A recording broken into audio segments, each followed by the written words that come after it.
edition of the Darrin Horn Show. It is presented by St. Elizabeth Healthcare. They know you have questions, and at St. Elizabeth, they personalize care with the answers you need. I'm Rick Brewing, alongside the head coach of the NKU Norse, Darrin Horn. And Coach, we've talked a lot about the assistants you brought on your staff and how important it is to work with guys you know. This guy's been with you since you got here at NKU in the 2019-2020 season. Simon McCormack, your assistant, is with us. Yeah, I mean, so fortunate to have Simon on staff, Rick. You know, and he's the guy, as you said, we worked together at Texas. I don't even remember all the titles that he had. He was there, left, came back. But I think one of the bright rising stars in all of college basketball. This guy is a relentless worker, incredibly intelligent, and does such a great job with our player development. Simon, thank you for joining us, first of all. Take me back to when Darrin called you to say, hey, come, I want you to come join me here at NKU as an assistant coach. What was that moment like? Because that was you making the jump from other roles into an actual bench assistant. Yeah, I think, I was at the University of Texas with Coach Horn during his last season there. Obviously spent a lot of time working with him directly within the program. And when I got that call, I was just really, really grateful. As a support staff worker, kind of grind your way up through college basketball. You're always kind of wondering when you might get your opportunity to be an assistant coach and get on the floor and get on the road recruiting. And I was just really, really fortunate to be with somebody I trusted and, got a great opportunity here at Northern Kentucky. And Coach, you got to spend some real time with Simon because he was at Texas for a couple of years. He left for a year, and then he came back for Texas for another year. What really stood out about him at that time? I think a couple things. One, we want guys that have high character that really can connect with young people and help develop them on and off the court. And I think he showed that in the role that he was in. But I think the other thing is that the guy's he's really intelligent. He's a self-starter. He's a guy that didn't just do what was asked of him. He would come back and say, hey, you asked for this, but, I noticed this too. It might be something you want to look at. And he does that now as basically sort of our offensive coordinator, right? And so just a guy that you knew could trust that had a really high ceiling in this business, because whatever the tools are that are needed to be a successful coach, Simon's got all of them. What were your guys' relationship like? And not just you two, but I mean, we're talking most of the guys on this staff kind of knew each other back around that time. What was the relationship like between you guys who are a bit younger and starting your career out and Coach Horn, who was on staff as an associate head coach? Yeah, anytime you're a support staff worker, you're really connected with your assistant coaches. And Coach Horn was honestly a mentor to myself, RJ, and David, our other assistants here. So we spent a lot of time getting to know him. It's a little more of an informal relationship where you can kind of get to know each other and really kind of hear more about the business and what it takes to be to be good in college basketball. Coach, how did you view the relationship with those guys at that time? I was having a blast, right? Because when you're the head coach, you got a ton of responsibility, and you kind of got to set the tone for the program a little bit. And as the old saying goes, it can be lonely at the top. And being back in an assistant role at Texas and working with these guys and getting in the trenches, I mean, I had a blast, and I actually looked at my role there as a little bit to help develop these young guys. I had a passion for coaching and wanted to be really good, because as great as Shaka Smart is at that, he might be as good as anybody in college basketball. He was the head coach of the Texas Longhorns and had to deal with head coach things, right? And so really had a blast just getting to know all of them and work with them, get in the gym with them, film, spend time with players, and all those things that go into making a program successful. Now, Simon, I think I have this right. There was a 3-year stretch, right, as you got to NKU, where you were at Quinnipiac in Connecticut, and then Texas for a year, and then NKU, all within a 3-year stretch. And I believe you also got married at some point during that stretch? Yeah, we kind of squeezed that in at some point during my travels. What was your wife thinking as you're bouncing around to these 3 very different states, taking these different jobs? Yeah, so I'm really fortunate. I've known my wife for a long time. And so she knew me before the coaching days. I think if she had met me during, starting out my career, she probably would have thought I was crazy. But, she played college basketball herself. Her brother was actually an assistant coach at the Division II level. So she really understood the business. And she just knew I was passionate about it. And she supported me the whole way through. And, we're fortunate to be here today. You land here in Northern Kentucky, and now you're raising 2 daughters in this area. What's it been like living here and starting your family in this area? It's been great. It's been great. I'm from New Hampshire. I feel like this area has some similarities to New England, and just the way we were raised. There's a really good community within the Northern Kentucky area, and it feels really good, raising a family here and kind of going through that together. Coach, as I ask him about those early years, they're bouncing around, they've got a young family. What memories does that bring back for you? Because I think most assistants go through that phase where you don't know what's going to be ahead the next year or two, and you're moving around a lot. What was that like for you?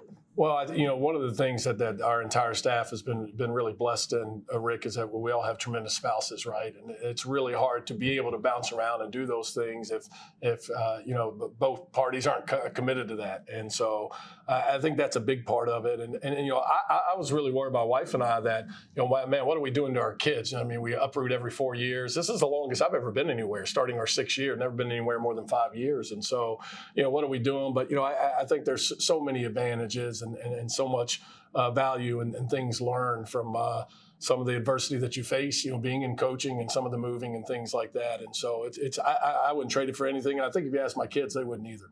We're kind of going backwards here a little bit. Prior to all of that, you were a college basketball player at American University. What style of basketball player were you?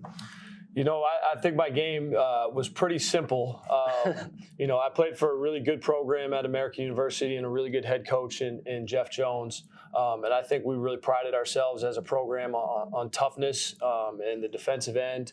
I was more of a role player for our program, but, I really prided myself on being tough and being able to guard the other team's best player. So, that's something that's, stuck with me today. You get done with college basketball, you're thinking about what's next, and you don't initially go into coaching. You actually become a sales analyst for GE Capital Real Estate, I believe, and then after about 3 years of that, you decide to make the switch and get into coaching. What brought you back to basketball? Yeah, I think, when I was deciding whether I was gonna work full time, or I wanted to get into coaching, I had never been in a situation where I wasn't part of a team and wasn't part of basketball throughout my whole life. So I think once I really stepped into the corporate world and got a feel for what it was like on a day-to-day, I really missed being around a team, being around the locker room, and really just the competitive setting on a day-to-day basis. And, pretty early on, I knew I wanted to get into coaching and get back into basketball, and I just waited for my opportunity and was fortunate to get started at Texas. I think a lot of people in the corporate world can relate to that, wanting to get out of the corporate world, get to do something like basketball or a little more exciting. Are there any days where you miss being a sales analyst? There's not a day. I think for me, it was something I always wanted to do. And there really just became a point where I just knew I was ready for whatever opportunity came my way and was going to, be willing to step in to whatever was asked of me and took the chance on getting into coaching. All right, we're going to take a quick break. When we come back, we're going to talk a little bit more about NKU and your role here. That and more when we continue. It's the Darrin Horn Show, presented by St. Elizabeth Healthcare. Do you have an experienced ACL doc you can recommend? I'm right here. Can you tailor treatment to me? I'm right here. Is it possible to get medical advice in the middle of the night? I'm right here. At St. Elizabeth, we provide a faithful commitment to the community, innovative treatments, and unsurpassed advancements in care. We understand you have questions, and at St. Elizabeth, we personalize care with answers you need. We live with you, build with you, grow up with you, and dream with you. At Central Bank, we belong to the same communities you do. You're our neighbors, friends, and business partners. And through the relationships we build with you every day, we consistently serve you better. That's what highly personal banking is all about. We start with you. It starts with the slice to make fresh cut fries, the squeeze to make fresh lemonade, and the sizzle of the sub. Oh yeah, pin-station.com. Join Kentucky Wild and make a difference for our threatened wildlife. Your membership supports opportunities to experience wildlife conservation projects side by side with the Kentucky Wild team and receive some sweet gear too. Join today. Annual memberships start at $25.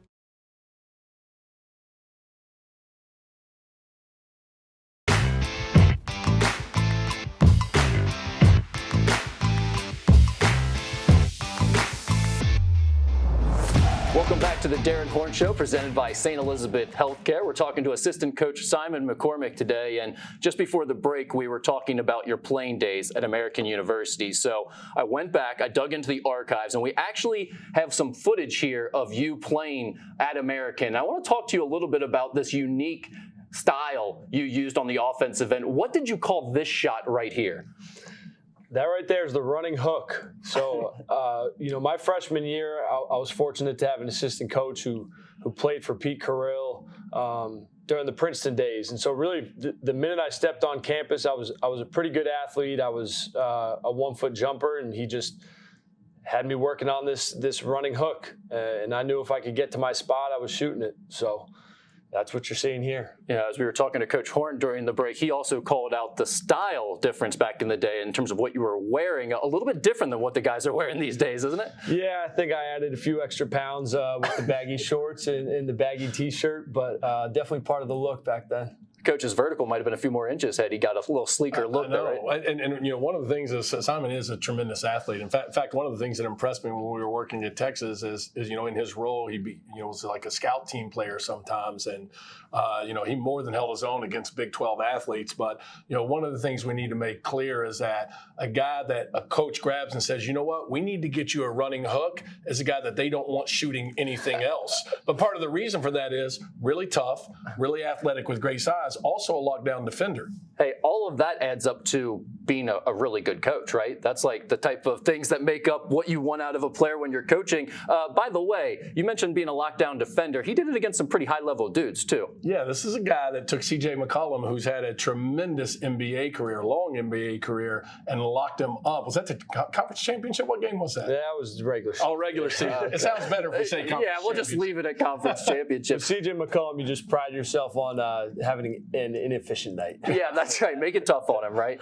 We're talking about defense, but as we mentioned before, you are focused on the offense typically in your role here at NKU. I mean, you guys kind of do a little bit of everything as the assistants here, but your main focus is on the offensive side. How would you guys say your offensive style has evolved over the years since you've been here? Yeah, I think, with our different teams and personnel, we've tried to kind of evolve our style. We've played a lot faster the last 2 years, which has, allowed us to get some easier buckets. We're probably a little more versatile on the perimeter, just in terms of our perimeter guys being able to make plays off the bounce, make plays for teammates, and then, shoot the three, which has allowed us to play faster. And then I think, you see us having more of a change of style where we're able to play inside out on a given night, when we have that size advantage, which has allowed us to be more efficient, creating free throws and creating rim twos. When you're trying to decide what your offensive system is going to be, what dictates that for you? Is it the style of players you feel like you can recruit at a certain school? Is it what you've done in the past and it's what you believe in? Or how do you come to the decision of this is what we're going to do? I mean, I think the answer is kind of just yes, right? I mean, at the end of the day, you have a style you want to believe in, but like the most important thing is, are you playing to your players' strengths? And quite honestly, one of the reasons we had the change that Simon referenced is we got to the NCAA tournament, and my biggest concern always getting to the tournament was, would we be physical enough to withstand, a team that we were going to play that was probably going to be a 1, 2, or 3 seed, right? And we took the toughest team in the country and kind of out-toughed them and definitely out-rebounded them, but had a really hard time scoring. And their athleticism and defense was able to kind of swallow up our best players. And so we felt like we needed something that was a little faster, that got some easy baskets, as Simon said, with some post-ups in transition, on the glass, getting to the foul line, things of that nature that maybe we weren't as built for before. So again, everything we do here, as you know, Rick, is about 3 days in March. So the offensive adjustment has been, how can we give our best chance if we can get back to that spot? Player development is something that you guys do really well here. Guys, when they come into the program, they look different by the time they leave the program. What does that mean to you? What's the most important aspect of player development? How do you get good at player development? Yeah, I mean, I think the number one thing with player development and what we've really tried to create with our guys is just a consistency and an approach. A lot of these guys are used to coming in and, quite honestly, being the best player in their region or the best player on their high school team. And they haven't necessarily, built kind of the structure of a day-to-day, player development plan. So that's always a huge key. And then obviously just trying to get guys a little bit more, focused on, how we play, areas of our offense where they're going to be attacking and being able to make plays. So that's a huge focus as well. During your guys' time here at NKU, which is 5 full seasons, you're on season 6 right now, who is the player that's made the biggest strides since he started? I think to look at the example right in front of us, Trey Robinson has come a long way, just in terms of his overall game and his versatility. He's a guy that came in with, tremendous talent, but had a long way to go with, the structure and his daily habits. He's gotten much better there. And then he's also a guy that's really evolved. When he first came in, playing around the rim was really something that was foreign to him. Using his size and athleticism in his body was not something that came easy to him. But he's really worked to become a really, versatile player who can affect the game in a lot of ways. Coach, are there any names that come to mind for you when I say that? I think Trey's one for sure, and the other one I would add is, as crazy as my sound, is Marquez Warwick, right?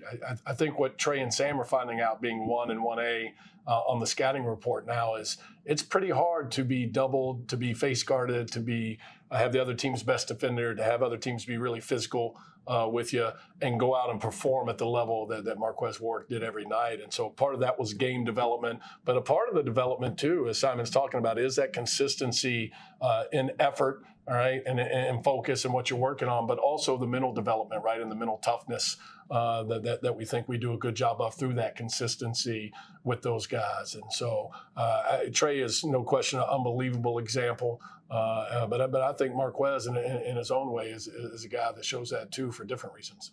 Simon, you guys have had some great moments already throughout your short time here at NKU. Is there one that stands out above the rest? Winning the conference championship against Cleveland State, that's got to be, our greatest highlight. I would say our first year here, but it was quickly a highlight that turned into a nightmare after COVID. But anytime we get to play in the conference championship and have a chance to cut down the nets, that's what we're looking for. Awesome. Simon, thank you so much for joining us here today. It's been awesome getting to know you over the last 5+ years, and I'm glad we got time to sit down and talk about it on the show. Appreciate it, Rick.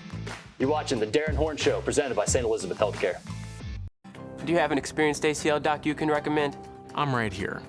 Can you tailor treatment to me? I'm right here. Is it possible to get medical advice in the middle of the night? I'm right here. At St. Elizabeth, we provide a faithful commitment to the community, innovative treatments, and unsurpassed advancements in care. We understand you have questions, and at St. Elizabeth, we personalize care with answers you need. We live with you, build with you, grow up with you, and dream with you. At Central Bank, we belong to the same communities you do. You're our neighbors, friends, and business partners. And through the relationships we build with you every day, we consistently serve you better. That's what highly personal banking is all about. We start with you. It starts with the slice to make fresh-cut fries,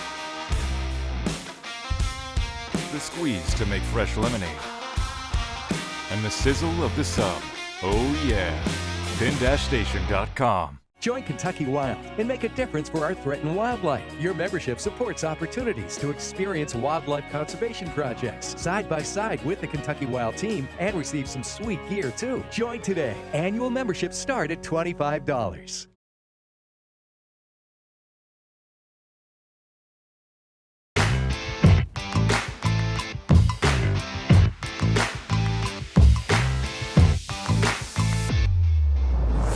Welcome back to the Darrin Horn Show, presented by St. Elizabeth Healthcare. This is our final segment of the show. It's presented by Central Bank. Central Bank, we start with you. This is our film breakdown segment. And Coach, we always talk about NKU basketball winning in March. 3 days in March is the mantra around here. And right now we're going to take a look at some of the clips that show what's most important when it becomes winning time in March. We're going to start by taking a look at some of the veterans here from your program, the guys that have been around in previous years that kind of passed down that legacy. When you look at these guys and what they were able to accomplish, what really jumps out to you about these players? Well, I think, and as you said, there was a great foundation when we got here to be good in March, laid by many of these guys that you're watching here.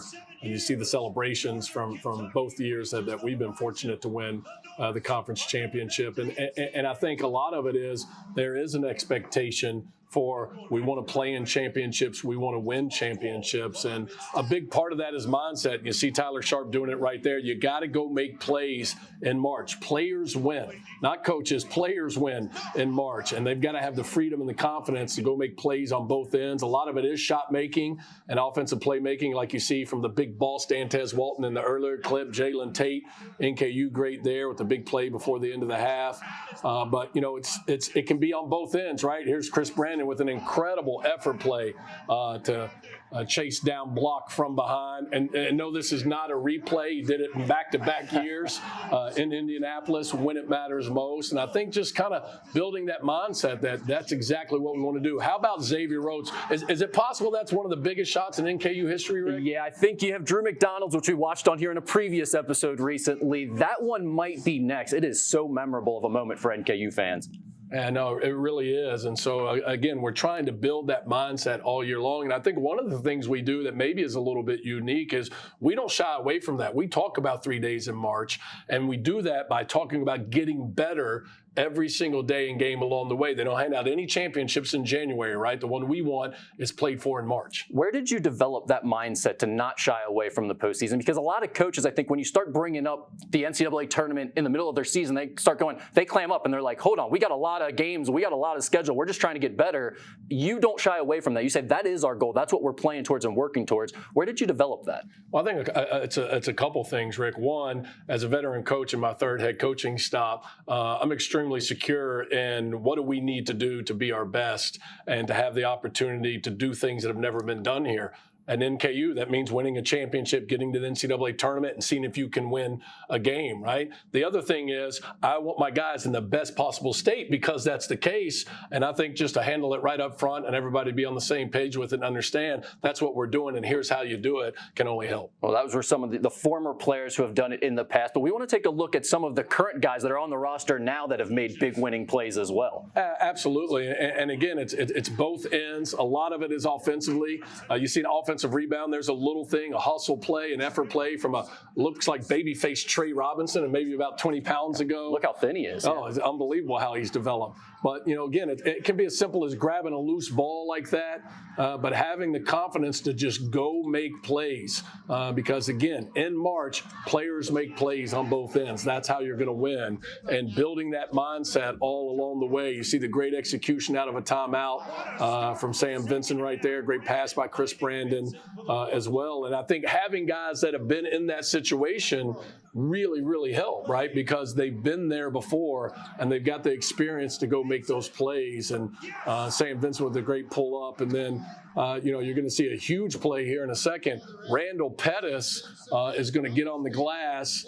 And by the way, Sam Vincent's only played in championships when he's been healthy, but here's a great play by Randall Pettis. I mean, that's a huge, again, effort play. Got to go make a play, all right? You build that mindset all year long with your guys so that when the moment comes, they don't shy away from it, all right? They relish it. That Xavier Rhodes shot was a big one, but that one by Randall Pettis, that putback right there is another memorable moment for NKU fans. It really is. And let me say this, against, I think, since I've been in the league, the most talented, most experienced, best team the league has seen. And right, say that two won 2,000-point scores on that team and a ton of veterans. That was a freshman that took the ball away from a fifth-year 2,000-point scorer to send it to overtime and ultimately help us get back to Indy. You guys are going to need your best players to play well down the stretch to accomplish that again. But how about what Sam Vincent has the chance to do? The opportunity to play in a championship every year he's been healthy. Yeah, I mean, I think it speaks to who he is as a player in person, why he's so important to our program. The kid's a winner. Coach, it was great talking to Simon McCormack today, a guy that I know you put a lot of trust in. He's been around ever since you started here at NKU. It's really been important to have those guys that you're familiar with, isn't it? No, it really is. I think there's a level of trust there and the same idea of what it takes to be successful. And ultimately, at the end of the day, that's getting the most out of your guys and player development and helping these young men be better players and people on and off the court. All right, Coach, appreciate your time. We appreciate Coach Simon McCormack dropping by and talking to us today. It was another good episode. You've been watching the Darrin Horn Show presented by St. Elizabeth Healthcare. We live with you, build with you, grow up with you, and dream with you. At Central Bank, we belong to the same communities you do. You're our neighbors, friends, and business partners. And through the relationships we build with you every day, we consistently serve you better. That's what highly personal banking is all about. We start with you.